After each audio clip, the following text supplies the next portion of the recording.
Nagsimula ang pelikula sa isang maliit na bayan na tinatawag na Rose Creek, na kinokontrol ng isang gold mining businessman na nagngangalang Joe Baxter. Tinatangkang kontrolin ni Joe ang Rose Creek dahil may masaganang minahan ng ginto ang bayan. Bukod sa panunuhol kay Sheriff Harp, madalas ding kumilos ng marahas si Joe at ang kanyang mga tauhan upang mabuhay sa hirap ang mga residente.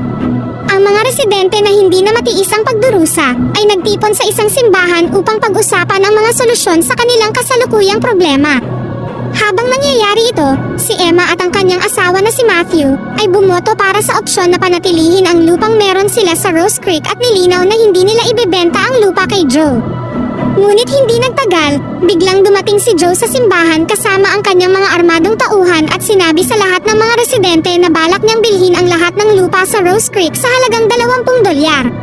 Pinilit niya ang mga residente na ibenta ang kanilang lupa sa kanya, kahit na ang presyo nito ay sobrang layo